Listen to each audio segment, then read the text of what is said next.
कहते हैं भगवान श्री कृष्ण मंदिर में नहीं, भीड़ में नहीं, शब्दों में भी नहीं मिलते।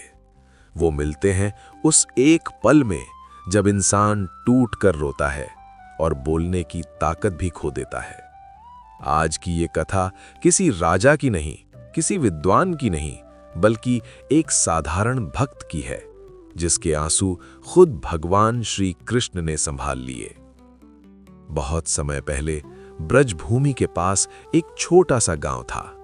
वहीं रहता था माधव नाम का एक साधारण युवक। न धन था, न कोई बड़ा पद। उसके पास बस एक पुरानी सी कुटिया और उसमें रखा श्री कृष्ण का एक छोटा सा चित्र।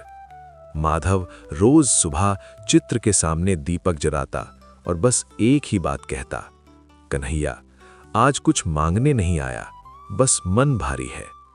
उसका जीवन दुखों से भरा था। माँ बाप बचपन में ही चले गए, खेती सूख चुकी थी और लोग उसे अभागा कहने लगे थे। लेकिन माधव ने कभी कृष्ण से शिकायत नहीं की। एक वर्ष भयंकर सूखा पड़ा। गांव के लोग माधव की कुटिया छोड़ने लगे। एक रात माधव भूखा बैठा था। दीपक की लौ भी अब बुझने को थी। वो पहली बार चित्र के सामने फूट फूट कर रो पड़ा।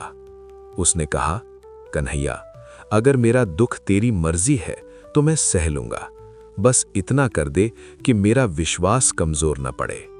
उस रात माधव को नींद नहीं आई। आधी रात को दरवाजे पर धीमी सी आहट हुई।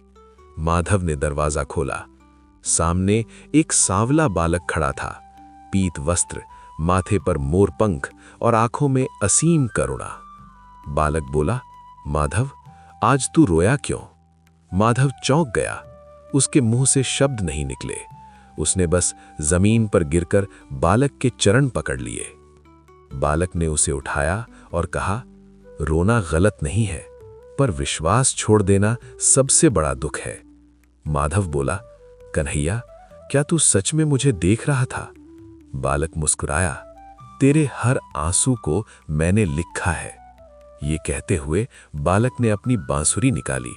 जैसे ही बांसुरी बजी, माधव ने देखा कुटिया तेज प्रकाश से भर गई और तभी माधव समझ गया, सामने स्वयं भगवान श्री कृष्ण खड़े हैं। श्री कृष्ण बोले, माधव, मैं उन भक्तों के पास जल्दी पहुंचता हूं जो दिखावा नहीं करते, जो चुपचाप सहते हैं और फिर भी मुझ पर भरोसा रखते हैं। उन्होंने माधव के सिर पर हाथ रखा। अगले ही पल कुटिया के बाहर लहलहाती फसल दिखाई दी। सूखा समाप्त हो चुका था।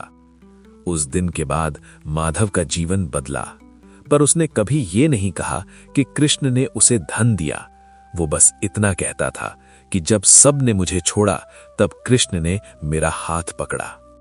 श्री कृष्ण हमारे शब्द नहीं सुनते, वो हमारे आंसू पढ़ते हैं, और जो भक्त आखिरी सांस तक भरोसा रखता है, भगवान उसका जीवन खुद संवार देते हैं।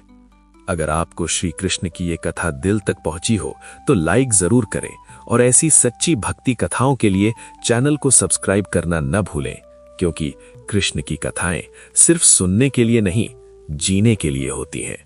नमस्कार।